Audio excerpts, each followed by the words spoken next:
एक घने जंगल में एक कौवा और एक हिरण रहते थे। उन दोनों में गहरी दोस्ती थी।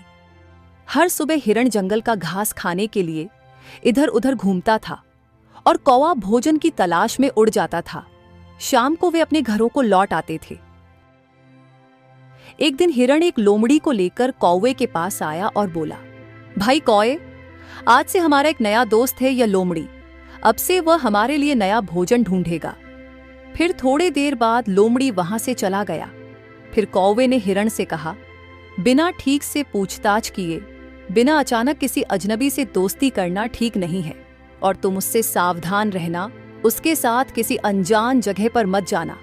लेकिन हिरण को कौवे की बात पसंद नहीं आई। तब से हिरण प्रतिदिन लोमड़ी के साथ नए नए स्थानों पर जाने लगा। फिर एक दिन एक किसान की हरी भरी फसल देखकर हिरण के मन में बहुत लालच आ गया और लोमड़ी जानता है कि किसान फसल बचाने के लिए खेतों में जाल बिछाते हैं। लोमड़ी ने सोचा कि अगर हिरण किसान के पत्तों के जाल में फंस गया तो किसान हिरण को मार डालेगा और उसकी खाल निकाल लेगा और मांस फेंक देगा और फिर लोमड़ी उसे बड़े मजे से खाएगा। फिर एक दिन सचमुच ऐसा हुआ। किसानों द्वारा बिछाए गए जालों में हिरण फंस गया। कौवा जब शाम को घर लौटा और हिरण को नहीं देखा तो कौवा सोचने लगा कि क्या हिरण को कोई खतरा है। ये सोचकर वह तुरंत अपने मित्र को ढूंढने निकल पड़ा। उड़ते उड़ते कुछ समय बाद उसने देखा कि उसका मित्र हिरण एक किसान के जाल में फंस गया है और तभी कौवे को देखकर हिरण खुश हो गया और कौवे से कहा, भाई तुम्हारी बात सुने बिना आज मैं इस संकट में हूं, जितना जल्दी हो सके मुझे बचा लो। कौवे ने उसे आश्वस्त करते हुए कहा, मित्र, तुम्हें चिंता करने की कोई बात नहीं है, लेकिन वह शरारती लोमड़ी कहाँ है?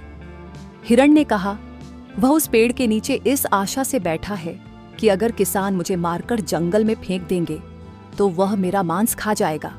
तब कौवे ने कहा, ठीक है, अब मैं जो तुमसे कह रहा हूं उसे ध्यान से सुनो।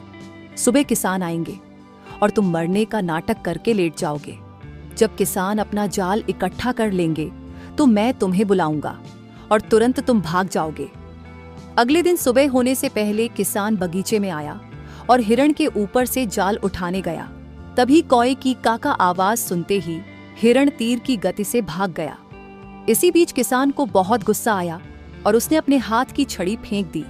शरारती लोमड़ी पेड़ के नीचे बैठा था और छड़ी उसके सिर पर लगी और वहीं उनकी मृत्यु हो गई।